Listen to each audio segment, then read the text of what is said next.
جی آپ اپنا تعارف کرائیں۔ جی میرا نام نادیہ عباسی ہے۔ میں نے 2015 میں ایم اے اردو کیا تھا شعب لطیف یونیورسٹی سے، کھیرپور پرائیویٹ کیا تھا میں نے۔ اس کے بعد 2015 سے لے کر آج تک ایک نجی ادارے آئی بی پبلک اسکول لڑکانہ میں بطور لیکچرر اپنی خدمت سر انجام دے رہی ہوں۔ تو ادب کی طرف آپ کا کیسے جو ہے نا آنا ہوا؟ سر ادب کی طرف سے تو مجھے نا بچپن سے ہی، جب میں چھوٹی تھی اسکول میں، تو جب کوئی بھی شعر و شاعری ہوتی تھی یا کوئی کہانی وغیرہ سنتی تو مجھے بہت اچھا لگتا تھا۔ اس وجہ سے نا میں ادب کا زیادہ آنے کا یعنی نثر اور شاعری دونوں کے ساتھ آپ کا جو ہے نا وہ یعنی دلچسپی آپ کی ہے دونوں میں؟ جی جی سر۔ اچھا، آگ کا دریا یہ کس کا ناول ہے؟ یہ قرۃ اللہ نیدر کا ناول ہے، آگ کا دریا ہے۔ اچھا، اس کی کہانی جو ہے تھوڑی سی اگر آپ نے پڑھا ہے تو بیان سر کریں۔ اس کی کہانی جو ہے ہندوستان کی 2500 سال پرانی تہذیب دکھائی گئی ہے۔ اس سے لے کر یہ جو ناول ہے آگ کا دریا قرۃ اللہ نیدر کا لکھا ہوا ہے، اس میں انہوں نے شعور کی روح کو ظاہر کیا ہے، جس میں جس میں کردار کردار بتا دیں اس کا کوئی۔ ہاں جی ہاں، گوتم اور چمپا، گوتم نیلمبر اور چمپا، جو ہر وہ جو ٹھیک ہے کافی ہے۔ اچھا، داستان، ناول اور افسانہ میں ہم کس طرح فرق کریں گے؟ سر داستان وہ ہوتی ہے، یہ پہلے داستانیں سنی جاتی تھی، کوئی ایک بندہ لکھتا تھا تو اس کو سننے کی حد تک وہ استعمال ہوتی تھی۔ پھر اس کے بعد لوگوں کے پاس ٹائم کم ہونے لگا تو داستانوں کو ٹائم کوئی بھی وقت نہیں دے رہا تھا، تو انہوں نے ناول کا ارتقا ہوا۔ ناول داستان کی ارتقائی شکل ہے۔ اس کے بعد پھر انسان کی زندگی بڑھتی جا رہی ہے، وہ اپنی زندگی مصروف ہونے لگتا ہے تو ناول بھی زیادہ طویل ہونے لگا۔ اس کے ساتھ ہی جو ہے افسانہ شروع ہوا۔ افسانہ ناول کی ارتقائی شکل ہے۔ ٹھیک، افسانے اور ناول میں اگر فرق کریں تو ہمیں کیسے پتہ چلے گا کہ یہ سر افسانہ ہے؟ افسانے اور وہ ایسے فرق لگے گا کیونکہ افسانہ طویل ہوتا ہے، ناول مختصر ہوتا ہے۔ اس کے بعد افسانے میں کسی بھی کردار کے ناول میں کسی بھی کردار کے سارے پہلوؤں کو ظاہر کر دیا جاتا ہے، اور افسانے میں مختصر سا ہوتا ہے اور اس میں کسی بھی کردار کے ایک پہلو کو ظاہر کر دیا جاتا ہے۔ یہ ہمیں فرق لگے گا۔ جیسے کہ افسانہ ہم ایک ہی نشست میں پڑھ سکتے ہیں، لیکن ہم لوگ ایک ہی نشست میں نہیں پڑھ سکتے، وہ زیادہ طویل ہوتا ہے۔ اچھا ٹھیک ہے، کافی ہے جی۔ غالب کا کوئی شعر سنا دے۔ بس کے دشوار ہے ہر کام کا آسان ہونا، بس کے دشوار ہے ہر کام کا آسان ہونا، آدمی کو میسر نہیں یہاں انسان ہونا۔ آدمی کو بھی میسر نہیں انسان ہونا۔ اچھا، اس میں کون سی صنعت استعمال ہوئی ہے شعر میں؟ اس میں صنعت تضاد استعمال ہوئی ہے۔ اس کے علاوہ؟ نہیں، بس مجھے یہی صنعت تضاد استعمال ہوئی ہے۔ اچھا، اس کی تشریح ہم کیا کریں گے اس شعر کی؟ سر اس میں کہہ رہے ہیں کہ اقبال بتا رہے ہیں کہ کوئی بھی کام آسان نہیں ہوتا، ہر کام کے لیے انسان کو جدوجہد کرنی پڑتی ہے، محنت کرنی پڑتی ہے۔ اس کے بعد اگر ہم انسان کو دیکھیں تو انسان وہ آدمی صرف کافی نہیں ہوتا، اگر آدمی اچھا وہ ہے جس میں انسانیت، اگر انسانیت نہیں ہوگی تو وہ آدمی کسی کام کا ہی نہیں ہو سکتا۔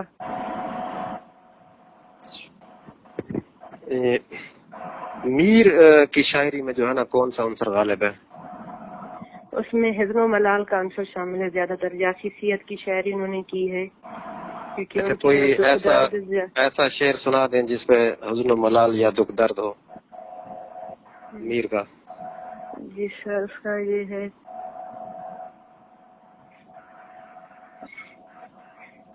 سر فی الحال مجھے یاد نہیں آ رہا، لیکن ہم کو شاعر نہ کہیو صاحب کے ہم کو شاعر نہ کہیو کہ صاحب ہم نے کتنے درد و غم کیے جمع تو دیوان کیا۔ اشعار کو تھوڑا سا درست پڑھ لیا کریں، باقی جو ہے نا اشعار میں بن جائے ان کو صحیح سے دیکھ لیا کریں۔ اچھا، اس کے علاوہ نون میم راشد کا نام سنا ہے؟ جی سر، نون میم راشد کا نام سنا ہے میں نے۔ کون ہے یہ؟ سر یہ وہ ہیں، نظم نگار ہیں، انہوں نے نظمیں لکھی تھی، یہ پہلے آزاد نظم کے بانی بھی سے کہا جاتا ہے، یہ شاعر تھے ایک نون میم راشد۔ ان کی خصوصیت کیا ہے، مطلب کون سا ایسا موضوع؟ سر انہوں نے جدید انسان کو نا اپنی شاعری میں ظاہر کیا تھا۔ کہ جدید انسان میں کیا کیا خصوصیت ہونی چاہیے, کیا کیا ہونا چاہیے ان میں. جدید انسان کیا ہے, تھوڑا سا اس وضاحت کر سکتے ہیں؟ Sorry sir, sorry. نون میں وراثت کا کوئی اس کی نظم کا کوئی ٹکڑا یا کوئی اس کا بند آپ کو یاد ہے؟ نہیں. نون میں وراثت جو ہے یہ کس تحریک کے ساتھ وابستہ تھے؟ یہ سر حلقہ احباب ذوق سے تعلق رکھتے تھے. یہ تحریک کی کیا تاریخ ہوگی, تحریک کسے کہتے ہیں؟ تحریک اسے کہتے ہیں کہ کسی بھی چیز کو نیا پیش کرنے کے لیے جو بہت سارے انسانوں کے سوچ ایک ہو اور اس پر عمل کر کے ایک نئی چیز لائی جائے, اسے تحریک کہتے ہیں. اچھا چلو, یہ دبستان دہلی اور لکھنؤ, اس میں کیا فرق ہے؟ سر دبستان دہلی اور دبستان لکھنؤ میں یہ فرق ہے, دبستان دہلی جو تھی وہ خارجیت سے تعلق رکھتی تھی اور جو دبستان لکھنؤ تھی وہ داخلیت سے تعلق رکھتی تھی. دبستان دہلی خارجیت سے تعلق رکھتی تھی نہیں, داخلیت, سوری, دلی جو تھی داخلیت سے تعلق رکھتی تھی کیونکہ ان کے یہاں بہت زیادہ دکھ درد تھا اور لکھنؤ والوں کے پاس خوشی تھی, ان کے پاس خوشی زیادہ تھی, تبھی داخلیت اس میں دلی والوں میں ملتی تھی اور خارجیت میں لکھنؤ والوں میں. اور کوئی فرق؟ اور کوئی, سوری. میڈم آپ سوال پوچھ سکتے ہیں. جی السلام علیکم. وعلیکم السلام. کیسی ہیں, ٹھیک ٹھاک؟ جی جی شکر الحمد للہ. اچھا, آپ کا نام پوچھ سکتی ہوں, آپ کا نام؟ جی جی میرا نام نادیہ عباسی ہے. اچھا, اور آپ یہ بتائیں کہ نظم کیا ہے, نظم کی ایک جامع تعریف بتا دیں. جی, نظم کا مطلب ہے لڑی میں پرونا, ایسی شاعری جو کسی ہم ایک ہی عنوان پر بیان کریں اسے ہم نظم کہتے ہیں. اچھا ٹھیک ہے, تو نظم کی مختلف حیتوں کے بارے میں بھی آپ کو پتہ ہوگا. جی, نظم کی 4 اقسام ہیں, آزاد نظم, پابند نظم, مورا نظم اور نثری نظم. اچھا, اور اس کے علاوہ بھی کوئی ہے؟ سوری مجھے نہیں پتا. اور نہیں, اس کے علاوہ کوئی بھی نہیں ہے, بس یہ 4 ہی ہیں نظم کے حوالے سے. بنیادی حیتیں کون سی ہیں اس کی؟ اچھا, بنیادی حیتیں سوئی جیسے مسدس, ہائیکو. جی, مسدس, ہائیکو, رباعی, مخمس, مثلث, مسمن, یہ اس کی بنیادی حیتیں ہیں. اچھا, تو میں اگر آپ سے کہوں کہ علامہ اقبال نے جواب شکوہ جو نظم لکھی ہے اس کے لیے کون سی جی بات استعمال کی تھی؟ جواب شکوہ میں میرے خیال میں انہوں نے مسدس کی حیت میں لکھی تھی. اچھا ٹھیک. اچھا, یہ بتائیں کہ اردو ادب کی باضابطہ ادبی تحریک کون سی تھی؟ باضابطہ ادبی تحریک یہ سر سید کی تحریک. سر سید کی علی گڑھ تحریک. علی گڑھ تحریک, ٹھیک ہے. اچھا, تو اس میں شامل ایک ہستی کا نام ہے نذیر احمد, کیا اس کے بارے میں آپ کے پاس کوئی معلومات ہیں؟ ہاں, یہ اردو کے پہلے ناول نگار تھے, یہ بیسیکلی جج تھے. اس کے بعد انہوں نے ناول نگاری شروع کی تھی, سر سید کی تحریک سے ہی شروع کی تھی. انہوں نے پہلا ناول لکھا تھا میرات العروج. تو میرات العروج کے علاوہ بھی انہوں نے کوئی ناول لکھے؟ ہاں, انہوں نے بہت سارے ناول لکھے, جیسے بنات الناش لکھا تھا, ابن الواقع لکھا تھا, اور اس کا دوسرا توبۃ النصوح انہوں نے ناول لکھا تھا. انہوں نے اصلاحی ناولس لکھے تھے. سب سے پہلے جو انہوں نے ناول لکھا تھا وہ اپنی بیٹی کے لیے لکھا تھا, اصلاح کے لیے. اچھا, ویری گڈ. تو یہ بتائیں کہ ان کا کون سا ناول فنی لوازمات پر پورا اترتا ہے؟ فنی لوازمات پر پورا اترتا ہے, یعنی ناول تو ان کے ہیں نا, لیکن کون سا فنی لوازمات پر پورا اترتا ہے؟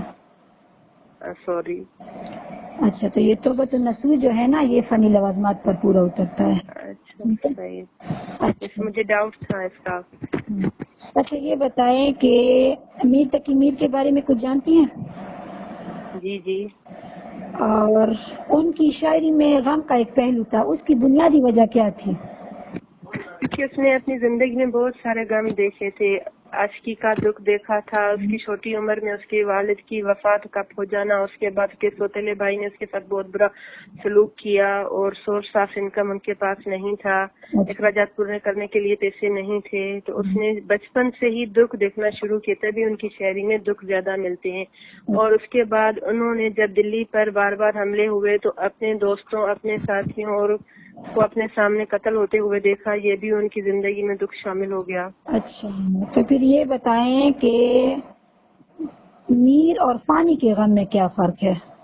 یعنی فانی کے ہاں بھی غم ہے نا اور میر کے ہاں بھی ہے، تو اس غم میں کیا فرق ہے؟ سوری، یہ تو جنرل کوشچن میں نے پوچھا ہے نا، میر اور فانی کا غم. چلو فانی بدایوں نہیں. ہاں فانی بدایوں نہیں.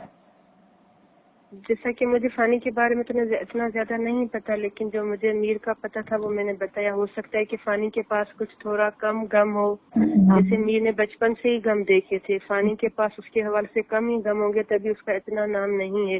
جیسے میر تک میر کا نام چلتا آ رہا ہے غموں کی وجہ سے. اچھا یہ بتائیں کہ فانی کا اصل نام کیا تھا؟ سوری، شوکت علی خان اس کا اصل نام تھا. ٹھیک ہے.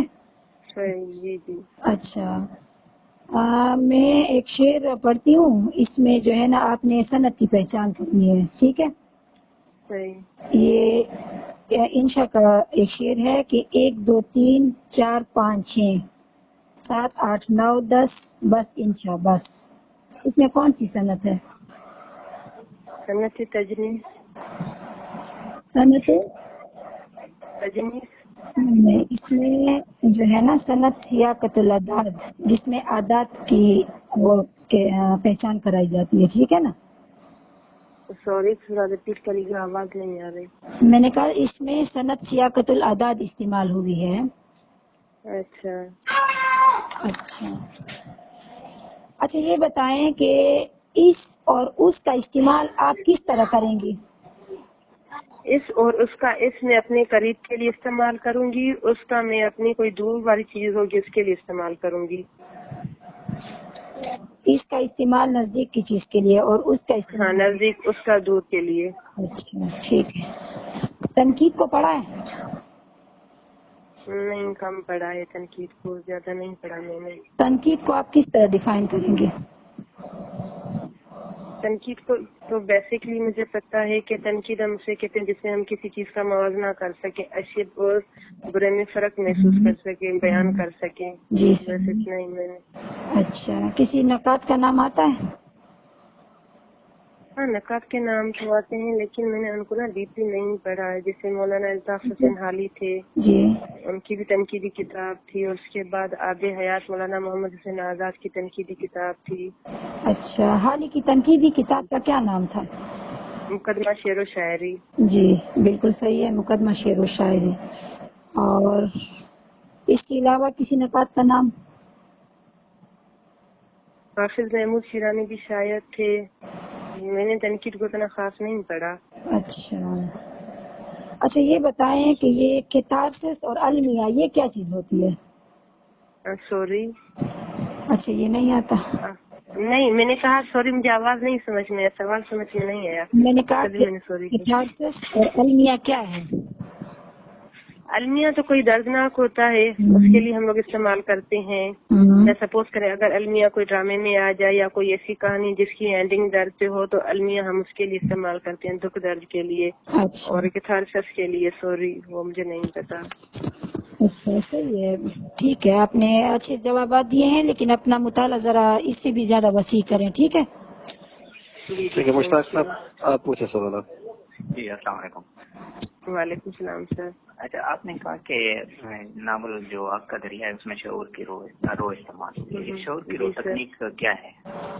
سر شعور کی روح یہ ٹیکنیک ہے کہ کوئی چیز ہم پریزنٹ میں حال میں رہ کر کوئی پاسٹ میں بھی جائیں، ماضی میں بھی جائیں، اس کے حوالے کے متعلق لکھیں اور مستقبل میں بھی وہ چیز کو استعمال کریں، اسے ہم شعور کی روح کہتے ہیں. پھر ہم شعور کی روح اور فلیش بیک کی تکنیک میں کس طرح فرق کریں گے؟ سر وہ ایسے کریں گے کہ فلیش بیک میں ہم صرف پاسٹ کو ہی دیکھتے ہیں. سپوز کریں کہ کوئی کسی نے ناول لکھا ہے یا کوئی ڈرامہ ہے، اس میں جو ہے نا ہم ماضی کی چیزیں دیکھتے ہیں، لیکن شعور کی روح میں ہم فیوچر کی، مستقبل کی بھی اس میں لکھ سکتے ہیں. اچھا آپ نے تحریک کو ڈیفائن کیا، آپ یہ بتائیں کہ تحریک اور رجحان میں کیا فرق ہوگا؟ سر رجحان وہ جو چیز چلتی آ رہی ہے، لیکن تحریک وہ جو کہ نئی چیز ظاہر کر دی جائے. رجحان کسی چیز کا رجحان زیادہ بڑھتا ہے تو اس کی اہمیت بھی زیادہ بڑھتی ہے اس حوالے سے، لیکن تحریک ہر نئی چیز کو لاتی ہے. یہ بتائیں کہ روزمرہ اور محاورہ کیا ہوتا ہے، اور پھر آپ روزمرہ جی روزمرہ اور محاورہ میں پہلے بیان کرنا چاہوں گی۔ روزمرہ وہ ہوتا ہے جو دو یا دو سے زائد الفاظ جو ہمیں حقیقی معنی دیں، ڈیلی کی لائف میں روزانہ کے استعمال میں جو استعمال ہو حقیقی معنی دیں، اسے ہم روزمرہ کہتے ہیں۔ دو یا دو سے زائد الفاظ ایسے جو کہ ہمیں حقیقی معنی کے بجائے مزاجی معنی دیں، ہم اسے روز محاورہ کہتے ہیں۔ پھر محاورہ اور ضرب المثل میں پھر کیا فرق ہوگا؟ ضرب المثل کہاوت ہوتی ہے۔ سپوز کریں ایسے ہمیں وہ جملے ہوتے ہیں جو روزمرہ اور محاورے میں فرق ظاہر کرتا ہے۔ جیسے محاورہ ہم ڈیلی بیسس پر استعمال کرتے ہیں، لیکن کہاوتیں ہم خاص اور مخصوص جگہ پر استعمال کر سکتے ہیں۔ کوئی محاورہ اور ضرب المثل کی مثال دے دیں کہ یہ واضح ہو کہ یہ محاورہ ہے اور یہ ضرب المثل۔ جی، آسمان سے ٹپکا کھجور میں اٹکا، یہ ایک ضرب المثل ہے، اور خون کے آنسو رونا یہ ایک محاورہ ہے۔ غزل تو ہم جانتے ہیں کہ غزل کی حیت کیا ہوتی ہے، یہ بتائیں آزاد غزل کیا ہوتی ہے؟ سر آزاد غزل جس میں کوئی موضوع نہ ہو، جس میں کوئی موضوع نہ ہو جی آزاد ہو۔ ویسے تو غزل میں یہ ہوتا ہے کہ جس میں شاعر اپنے محبوب کی تعریف کرے، اگر آزاد غزل کا نام ہی اس حساب سے ہم دیکھیں تو جس میں کوئی موضوع نہ ہو، خاص موضوع پرٹیکولر موضوع نہ دیا گیا ہو، ہم کسی کے اوپر بھی کوئی غزل لکھ سکتے ہیں، اسے ہم آزاد غزل کہیں گے۔ بہرحال اس میں تھوڑا ہے پڑھنے کی ضرورت ہے۔ اچھا یہ بتائیں پھر حضرت معانی کو رئیس المتغزلین کہا جاتا ہے، کیوں کہا جاتا ہے، کس وجہ سے؟ Sorry sir. اچھا دبستان دہلی اور لکھنؤ کو آپ نے ڈیفائن کیا، یہ بتائیں کہ کیا دبستان لکھنؤ میں بھی ہمیں سوز و گداز نظر آتا ہے؟ نہیں، وہاں پر ہمیں نہیں ملتا، کیونکہ وہاں کے جو لوگ تھے وہ خوش باش تھے، ان کے پاس دولت تھی، ان کے پاس سب کچھ تھا، تبھی ان کے پاس ہمیں نہیں ملتا۔ دکھ درد کوئی ایسی تکلیف ان کو نہیں ملی تھی، بنسبت دلی میں زیادہ تھا، دلی میں دکھ درد تھا، وہاں پر بار بار دلی کے اجڑنے کا دکھ تھا اور وہ لوگ پیچھے تھے۔ تو یہاں پر ایسا سب کچھ نہیں تھا، یہاں پر امیر لوگ رہتے تھے، ان کے پاس سب کچھ تھا۔ میر کا تعلق کس دبستان سے تھا؟ دبستان دہلی سے تھا ان کا تعلق، حالانکہ وہ لکھنؤ میں بھی رہے ہیں، تو ہم کہہ سکتے ہیں ہاں، کیونکہ جب نہیں جو بیسکلی تھے وہ دلی کے رہنے والے تھے، جب دلی کو بار بار لوٹا جا رہا تھا تو وہ میر تک ہی میر جہاں سے دلی سے وہ لکھنؤ چلے گئے تھے۔ انہوں نے اپنی زیادہ تر زندگی جی انہوں نے زیادہ تر اپنی زندگی جو تھی نا وہ دلی میں ہی بسر کی تھی، لکھنؤ تو وہ بعد میں چلے گئے تھے جب بار بار دلی کو لوٹا جا رہا تھا۔ اچھا میر کے 72 نشتر مشہور ہیں، کوئی ایک شعر سنا دیں 72 میں سے۔ صحیح ہے۔ ناز کی اس کے لب کی کیا کہیے، پنکھڑی گلاب کی سی ہے۔ میر کی ایک صاحبزادی بھی شاعرہ تھی، ان کا نام اور تخلص یاد ہے؟ ہاں، بیگم ان کا تخلص تھا، اور نام طرف میں بھول گئی۔ شمیم ان کا نام تھا۔ جی شمیم، جیسے تخلص ان کا بیگم تھا۔ ہاں اچھا نیازمندان لاہور کے بارے میں سنا ہے آپ نے؟ نہیں۔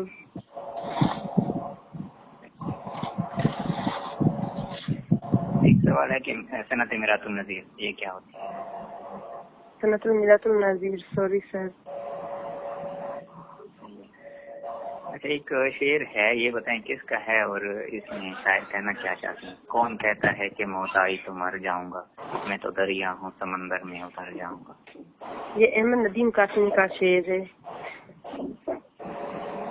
احمد ندیم قاسمی کا شعر ہے جی، وہ اپنی شاعری کے بارے میں شاید بتا رہے ہیں کہ انسان مرنے کے بعد بھی ایسے کام کر جائے کہ وہ زندہ رہتا ہے۔ اس کے پاس اتنا ذخیرہ تھا کہ اگر مر بھی جائے تو اس کے وہ جو کام ہے، جو ذخیرہ ہے، وہ انسانوں کے کام آئے اور وہ ہمیشہ یاد رہے گا۔